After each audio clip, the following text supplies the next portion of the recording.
history of Arabia just at the time of the polytheistic Meccans were there. If you see in 622 when the Hijrat or the great migration took place from Mecca to Medina along with the Sahabas and Muhammad, who went into to negotiate and arbitrate the Aus and Khazraj tribe in Yasrib, then situated northward from the Mecca on the route of Syrian desert or the desert of Nafud. If we see that from the migration, the hostilities between the two parties started to grow, and the arch opponent of Islamic faith, Amr ibn Hisam of Banu Makhzum tribe, and others were planning to completely efface the nascent faith of Islam under the great leadership of the Prophet Muhammad in Yasrib, later on called Medina. So there was the move in the part of Muhammad, but also along with the Sahaba Ikram and along with the trained or completely dedicated Sahabas, he also planned to counterattack those people who were ready to efface the nascent faith. So after 2 years of migration, we see that in 624, the Battle of Badr, that is called Jang-e-Badr, took place between the Islamic forces and the Meccan polytheistic and worshipper of the idol. Jang-e-Badr, in which the Syrian caravan of Abu Sufyan was returning from Syria. Around 1,000 people were there with plenty of cargo, and were returning from Syrian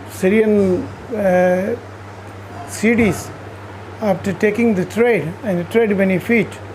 At that time they sent message that the people of Yasrib or Ansar can dash and can put the ambush in their way. And so the Qurayshite of Mecca under Amr ibn Hisam alias Abu Jahal came to rescue the team, and this way the Battle of Badr on 13th of March 624 took place.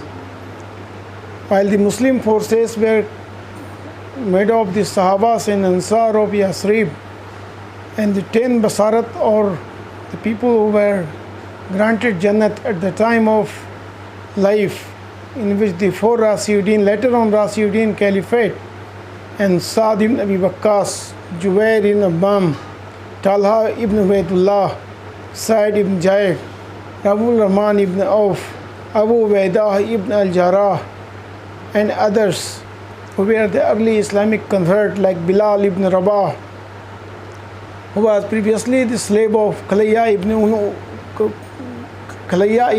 Umayyah ibn Khalaf, was also in the caravan team. The battle took place between the Qurayshite and the Islamic forces. The result was the defeat of the Qurayshite, while only Islamic people were 313 and the Qurayshite were composed of 1,000 people.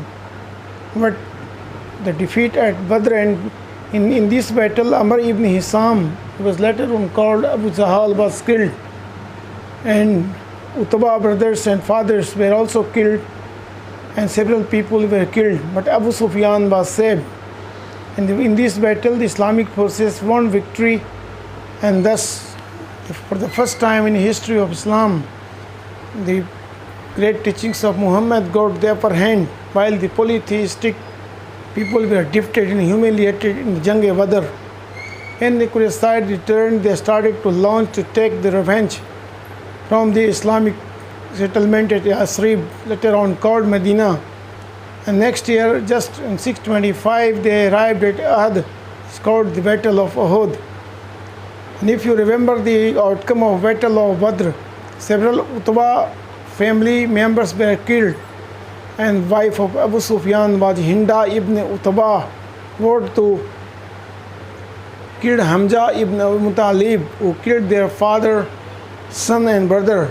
And so she also led the forces in battlefield with Basi ibn Harb, whom she granted that if he became successful in killing Hamza ibn Abu Talib, she will manumit him and thus the outcome of battle was at first the Muslim victory by the ardent warfare tactics of great Muhammad, who placed 50 archers on the Mount Uhud and admonished them not to leave the place at any circumstances. But when battle was going on and the Islamic forces became victorious, almost victorious, they left the mountain and entered into the main plain. And that time Khalid ibn al-Walid attacked from backside, and thus the Islamic forces was routed. And Basi ibn Harb became successful in killing Hamza ibn Abu Muttalib, and thus the revenge of Hinda bint Utbah was taken. And the humiliation for the Islamic forces at Uhud was due to the treachery and kind of dishonesty shown by the early Ansar forces of Medina, and thus, they were defeated at Uhud. But the Meccan polytheistic forces never followed the Islamic forces in Medina. Just after this battle, you will see that the conversion into Islamic faith increased, and several people, even the main commander of Makhzum tribe, Khalid ibn al-Walid, became also Muslim just around 628 or 29. And we see that in between the Qurayshite of Mecca and Prophet Muhammad, the Treaty of Hudaybiyah in 630 was signed, in which 10-year truce was granted. And they were also allowed to do pilgrimage or Hajj or Tawaf in Kaaba. And several other battles like Battle of Trench, which later on the Qurayshite also attacked on Medina, in which the trench was dug by Prophet Muhammad and Sahabas, in which the leadership was at the hand of Abu Sufyan and the son of Abu Jahl, Al-Krima ibn Abu Jahl or Amr ibn Hisam was there. He wanted to take revenge from the nascent Islamic state or Islamic faith. But in the Battle of Trench, they were also defeated. And later on, Battle of Khaybar, under the leadership of Ali ibn Abi Talib, and early converted Sahabas also took part, like Abu Ubaidah ibn al-Jarrah, and other Sahabas also took part in these battles. And thus the Islamic forces in 632, they captured Makkah, and almost all the Qurayshites converted into Islamic faith. They accepted the Islamic faith and the kind of the faith what the respected Prophet Muhammad propagated, and they deserted the polytheistic sense of worship. And we see that by 630 or 632, when Makkah was captured, and all Qurayshites, including Abu Sufyan, Hind bint Utbah, and that was also converted into Islamic faith.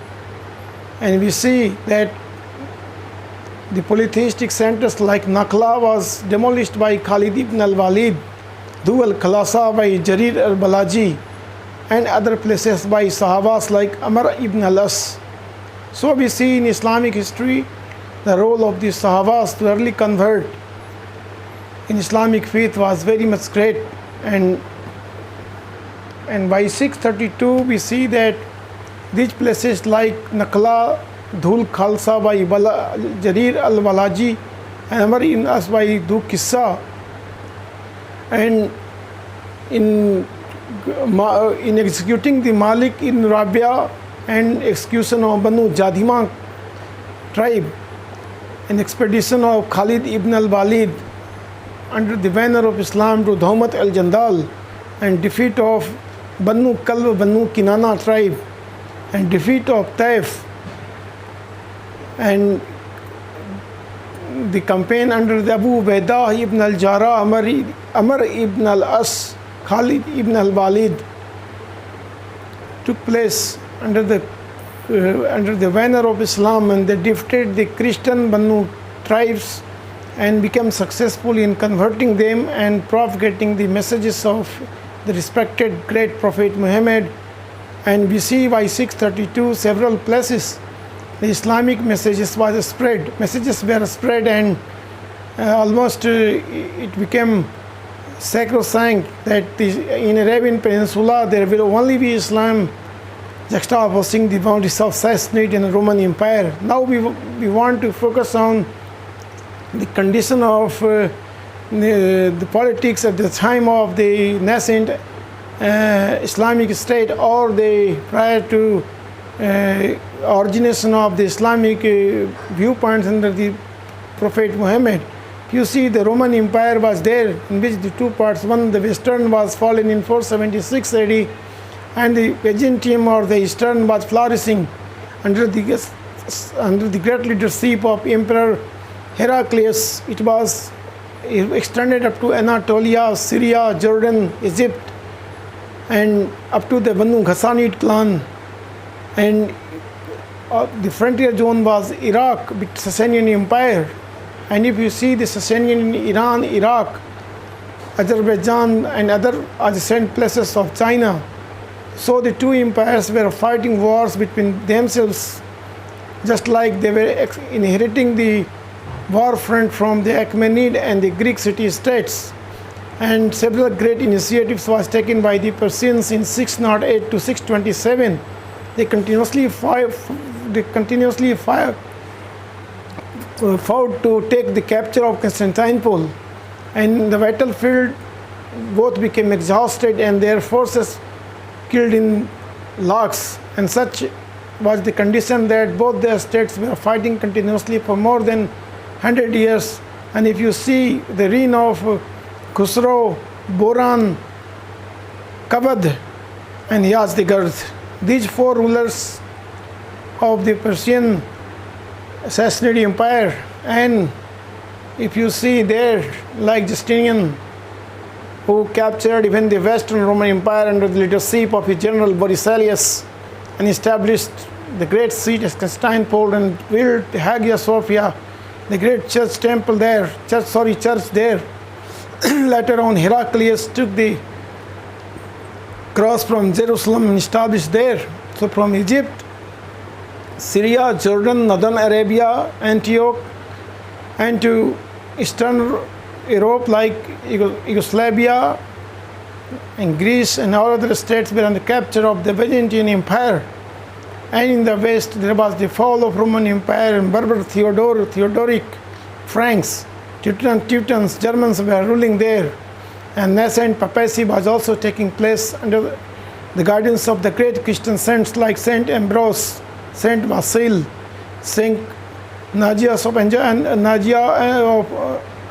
and Jews, Saint Frederick, and other saints were also there, in which Saint Augustine was one of the prominent names, wanted to restore the faith of Christianity in the fallen West.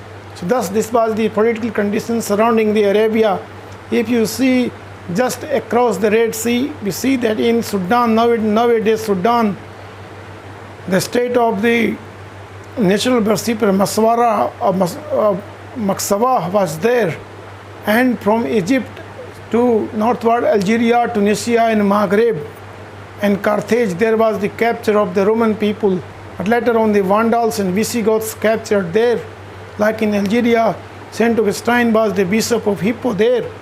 So in the tumultuous condition of the world, the rise of the Arabians under the banner of Islam, under the charismatic leadership of the great Prophet Muhammad, initiated. And if we see that the class of Islam or the Arab tribal people who were previously, prior to Prophet Muhammad, were only mercenaries in the forces of the Roman Empire and Sassanid, and there was not so much value as they were divided, and they were completely divided in themselves. And so it was the rise of Islam which united them, so they became the potentially more powerful, like the economic power, political power, religious power, and societally they became united, one and the same. So if we see that the Prophet Muhammad at the time of the migration to Medina, later on at the Battle of Uhud, he started to oust the Jews of Banu Qurayza clan, Banu Kinana, Hawazins, Banu Juhra, Banu Kalb, Banu Taif, Banu Hanifa, and all these clans were more resistant in nature to Islam, but it was the companions of the Sahaba Ikrams, especially under Hazrat Khalid ibn al-Walid, Abu Ubaidah ibn al-Jarrah, Amr ibn al-As, and Saad ibn Abi Waqqas, Ikrimah ibn Abu Jahal, later on who accepted Islam, Ilad ibn Ghanam, and other great heroic Islamic commanders who completely spread the message of the great Prophet. And thus, in 632, the great Salih Allah Wasallam departed to the upper heaven, and thus Islamic concept reunified the Arabian people, and they became so much mightier that in 20 or 25 years they completely captured all over Arabian Peninsula, Iran, Iraq, and reached up to the boundary of the Sui dynasty, China, and they captured even more or less the part of the western bank, Egypt, under the leadership of Amr ibn al-As. And in Syria and Iraq, the campaign I will discuss in the next video. But this was the great amazing factor in the rise of Islam. Thank you. If you like my video, please like the channel and subscribe. It will exhort me a lot. Thank you. Thank you, all of you.